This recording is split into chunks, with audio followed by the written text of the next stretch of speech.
Gustavo, tenho uma pergunta para você em relação às últimas movimentações de bancos, de corretoras, instituições financeiras, em relação a recomendações. Tenho visto cortes bastante expressivos e assim, e sequenciais e de empresas diferentes. Estou tentando puxar uma linha que seja a mesma para entender se há relação entre esses cortes, mas eu lembro que recentemente a gente teve o Citi cortando o GPA, a XP cortando a Ambev de neutra para venda, o Citi também cortou GPA de neutra para venda, o Citi acaba de cortar a VEG de compra para neutra, sem contar aí nas reduções de preço-alvo, por exemplo, o Bradesco BBI também cortou o preço-alvo da VEG, apesar de manter em recomendação neutra. Fazia tempo que eu não via assim, uma sequência tão forte assim de cortes. Tem a ver com ações já muito valorizadas e precisou fazer esse corte? É alguma coisa estrutural ou é uma coisa individual de cada empresa na sua avaliação?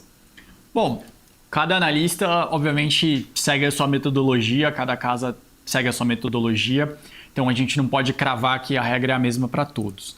É óbvio que quando a gente pensa em modelo, em valuation, a gente imagina que os fatores macro, eles participam da modelagem. Por mais que o analista ele seja um bottom-up, ou seja, ele leve em consideração o que está acontecendo dentro da empresa para recomendar se ela está em um momento de compra, de venda ou de ficar sem mexer, ele acaba tendo um pouco de interferência do que tem de projeção da sua casa, dos seus economistas ou do Boletim Focus para juros, para PIB, para inflação, para câmbio.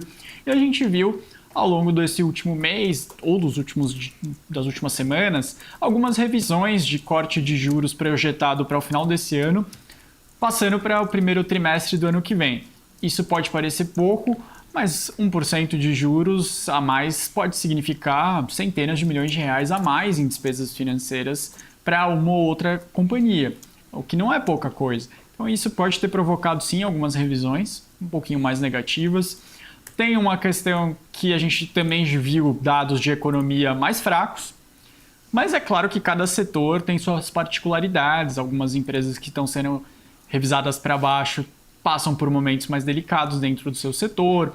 Você mencionou GPA. GPA é um setor que ele sofre muito quando a inflação de alimentos está mais controlada, o que é bom para a população, mas ele diminui a possibilidade de spread contra o cliente. Então, não é que o setor vai mal. Você vê grandes casos de sucesso, como a rede Martiminas, a rede Supermercados BH, que estão em crescimento e nem na bolsa ainda estão, mas as empresas listadas, elas não vivem o melhor dos seus mundos, como a gente viu a Carrefour saindo da bolsa, a gente viu o GPA agora passando por essa troca de acusações que sua antiga parceira ou subsidiária sair. Então, realmente, você tem caso a caso para identificar o que está acontecendo, o que motivou essas trocas.